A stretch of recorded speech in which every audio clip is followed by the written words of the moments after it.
Hey guys, we're back again. Today, y'all can't really see it, but we're continuing on our teardown of the drivetrain for my 2004 GMC 2500.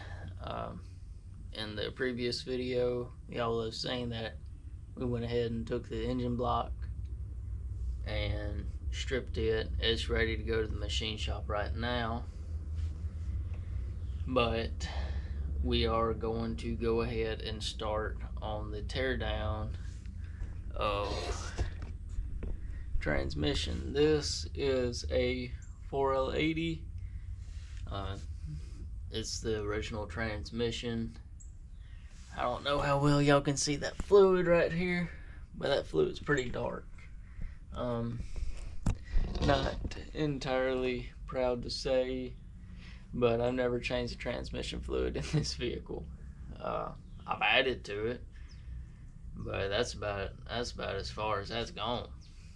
But I'm gonna go ahead and tear it apart. We're gonna go ahead and see what the internals of it look like and see what we need to replace for this to be a good solid unit, be able to run the roads for years on end. So I'm gonna get y'all propped up. We're gonna go and take this pan off, see what kind of junk we got underneath, and we'll go from there.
Not sure how well y'all seen that, but all I did was cleaned around these and then just pushed them in, took my hand, come right on out. And put that over there. Time being, we are going to need to take this neutral safety switch off. Let's go ahead and get it uncovered.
Now, if y'all have tuned in or anything, y'all know I tore down a 4L60 a few months back.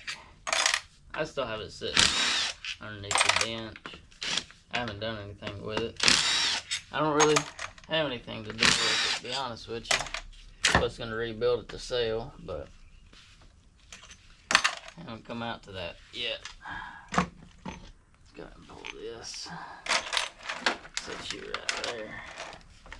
Like that.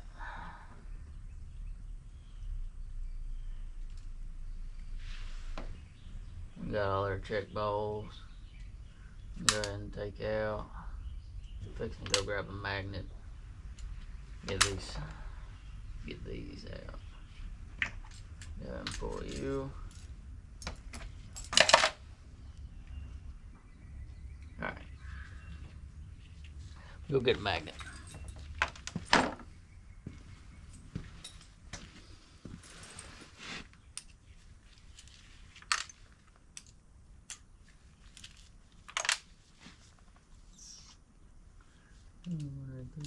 Right there. And that looks to be all of it. Alright.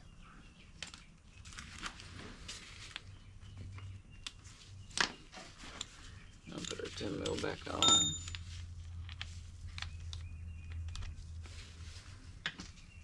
It's a 13. Whoops.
Alright guys, I went ahead and moved y'all over.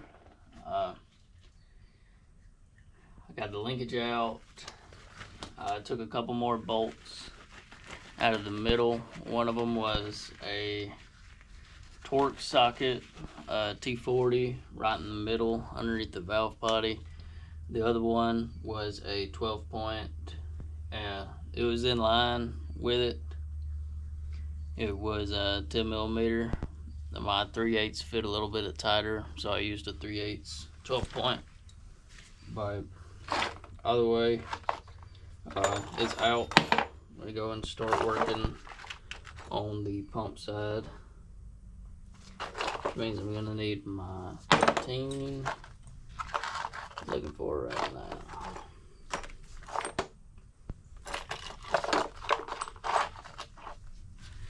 Go ahead and take these bolts out. I went ahead and moved the valve body and all that over into my parts cleaner. Just give us a little bit more room over here in this pan. Tell you what, I really like tearing it down in this pan.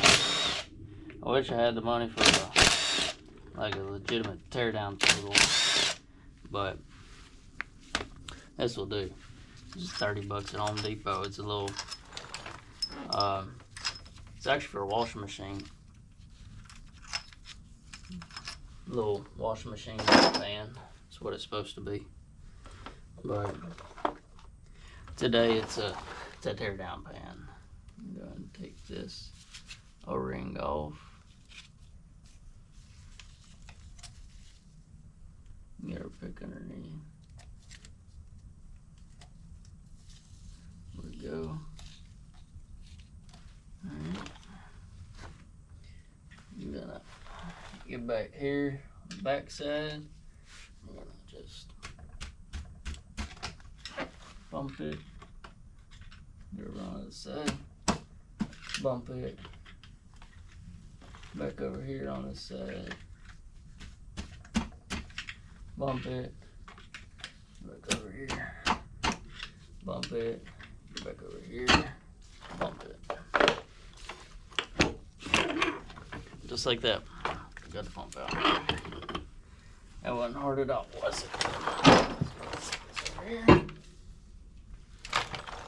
Alright. Now, see what we got going on up in here. Let's see, we've got this piece. Got a snap ring right here. I ought to be able to go ahead and get this snap ring out.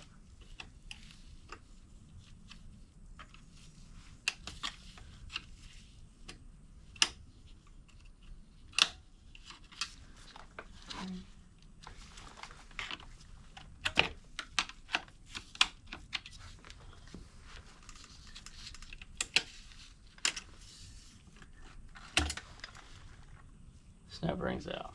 Go ahead and put that over there. Next, should be able to get this plate out right here.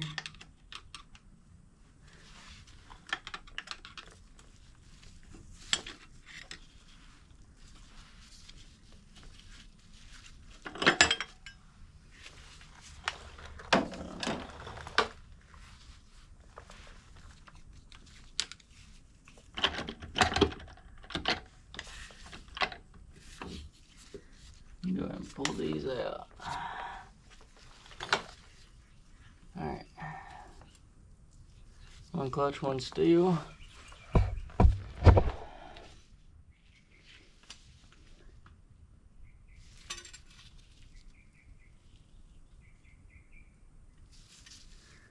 Looking for hot spots.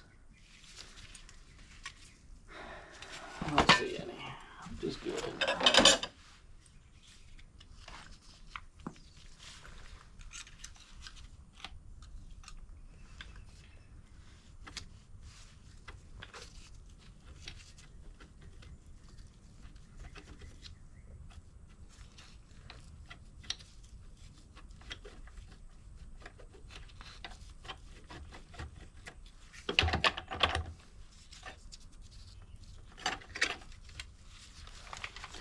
Alright, another clutch. Another couple clutches.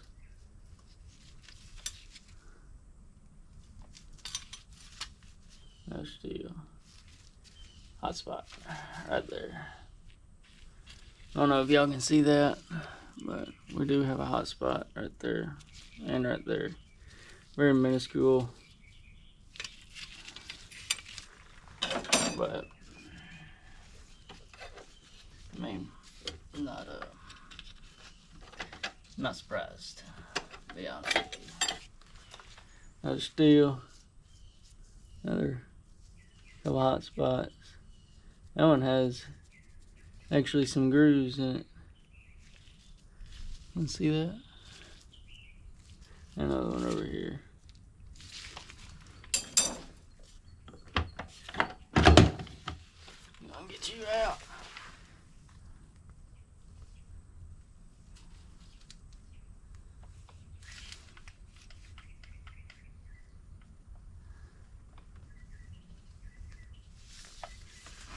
Alright. Set you over there. Back to you.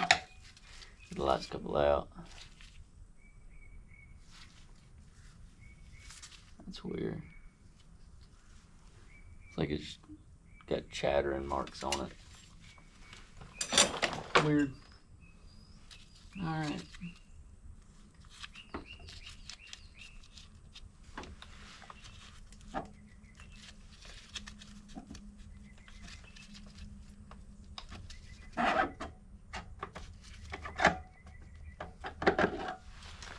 Get you out.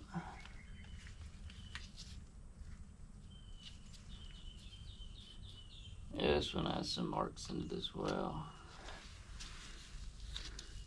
Probably from the steel sitting there riding, but still has some in it.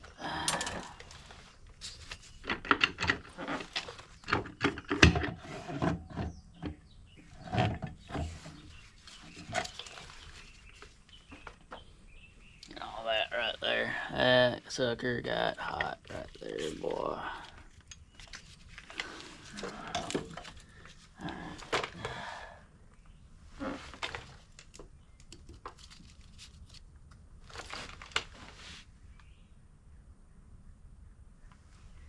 Go ahead and get that snap ring out. Hey guys, we're back. I took the snap ring out, finally got it out, and after I did, everything else just kind of fell right out. So I'm sorry, I forgot to kind of record that. Only thing I did run into is on the other side, the rear coolant line, rear transmission cooler line, you need to take out because it goes in to your center support right here. Goes into that piece. So first clutch pack didn't really have any issues. The second clutch pack right here had a couple little scratch marks in it, a couple hot spots. Once we got back to this last clutch pack is really where all the hot spots and all that and the steels are. Here, I'll pull one out and show you. It's just around the steel, but see, it's got hot spots up in it, and all of them are like that, just hot spots. Yeah, now we got it tore down, and next step will be cleaning everything up, and ordering some parts and throwing it back together. But next thing for our tear down, I'm gonna be cracking that T case open. So hope y'all tune in for that. Hope y'all enjoyed just kind of going through, tearing this apart, seeing what we have. Like I said, there wasn't really any catastrophic failure with this unit. It was just, y'all see this sucker is coated. That engine block ain't any better. Everything just coated in gunk and grime, and the engine had its oil changed every 3,000 miles. This never had any fluid change. You can pretty much tell whenever we pull the pan off how much clutch material was in there and how dark this fluid is. I didn't realize how dark the fluid was till, you know, we started tearing it apart. I didn't even notice how dark it was whenever I drained it out. But yeah. Anyway, guys, hope y'all enjoyed. Thanks. Catch you on the next one.